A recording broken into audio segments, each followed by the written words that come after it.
बढ़ती आगे, एक तरफ मिल्कीपुर में उपचुनाव को लेकर तैयारियां जोरों पर है और यहां समाजवादी पार्टी को कांग्रेस समर्थन दे रही है। लेकिन यूपी के बाहर दिल्ली में अखिलेश यादव और राहुल गांधी की जोड़ी टूटती दिखाई दे रही है।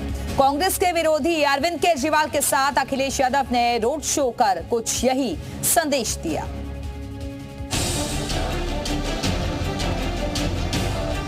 यूपी के दो लड़के दिल्ली में एक दूसरे पर भड़के। दिल्ली के चुनावी दंगल में जब समाजवादी पार्टी के मुखिया अखिलेश यादव अरविंद केजरीवाल के साथ सड़क पर उतरे तो ये लाइन सटीक बैठी। यूपी के दो लड़कों की जोड़ी दिल्ली में विरोधी बन गई। रिठाला इलाके में अखिलेश यादव खुली गाड़ी में अरविंद केजरीवाल के साथ सवार हुए। लाव लश्कर के साथ जब ये रोड शो निकला तो विपक्षी गठबंधन के सारे समीकरण बिखरते नजर आए, क्योंकि आम आदमी पार्टी के साथ अखिलेश यादव कांग्रेस के विरोध में प्रचार करते नजर आए। विपक्षी इंडिया के भीतर की दरार दिल्ली चुनाव में खुलकर दिखने लगी है। एक तरफ राहुल गांधी कांग्रेस प्रत्याशी के पक्ष में वोट मांग रहे थे, तो दूसरी तरफ अखिलेश यादव आम आदमी पार्टी के प्रत्याशी के समर्थन में चुनाव प्रचार कर रहे थे। यानी जो पार्टी मिल्कीपुर चुनाव में कांग्रेस का समर्थन ले रही है, वही दिल्ली में आकर केजरीवाल के साथ उसका विरोध कर रही है, उसके खिलाफ प्रचार कर रही है।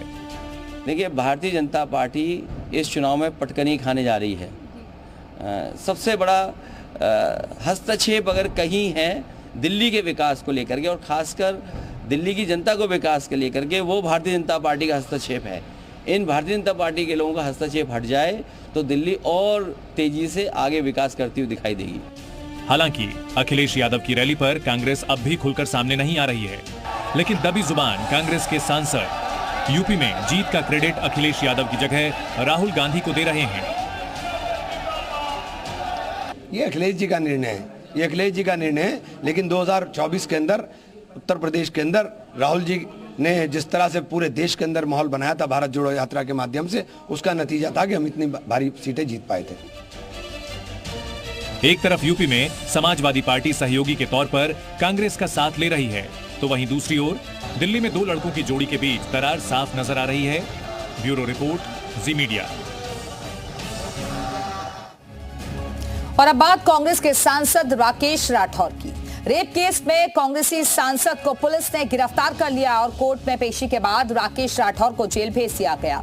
हाईकोर्ट से जमानत याचिका खारिज होने के बाद पुलिस ने राकेश राठौर को गिरफ्तार किया।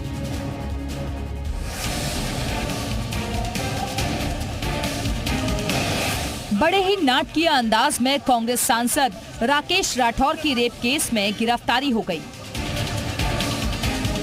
राकेश राठौर प्रेस कॉन्फ्रेंस करने की तैयारी में थे।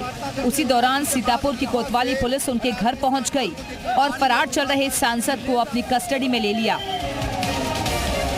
रेप केस में हाईकोर्ट ने कांग्रेस सांसद राकेश राठौर की जमानत याचिका खारिज कर दी थी, जिसके बाद पुलिस ने उन्हें गिरफ्तार किया। हालांकि गिरफ्तारी के बाद राकेश राठौर ने कोर्ट से इंसाफ का भरोसा जताया। सब अदालत में है, अदालत में चलने दीजिए।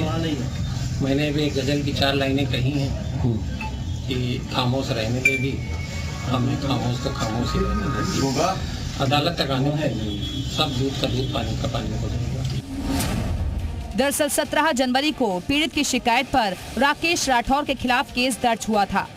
पीड़ित ने झांसा देकर 4 साल तक शारीरिक शोषण का आरोप लगाया था। पीड़ित ने पुलिस को कॉल डिटेल और रिकॉर्डिंग भी मुहैया करवाई। एफआईआर दर्ज होने के बाद राकेश राठौर ने सीतापुर कोर्ट में जमानत याचिका दाखिल की। जमानत न मिलने पर सांसद ने हाईकोर्ट में अग्रिम जमानत याचिका दी, लेकिन हाईकोर्ट ने भी राकेश राठौर की याचिका खारिज कर दी। कोर्ट ने राकेश राठौर को सरेंडर करने के लिए कहा था और अब गिरफ्तारी के बाद सांसद राकेश राठौर को कोर्ट में पेश किया गया, जहां से कोर्ट ने उन्हें जेल भेजने का आदेश दिया। भारी सुरक्षा के बीच पुलिस राकेश राठौर को लेकर जेल गई। जी मीडिया के लिए सीतापुर से राजकुमार दीक्षित की रिपोर्ट।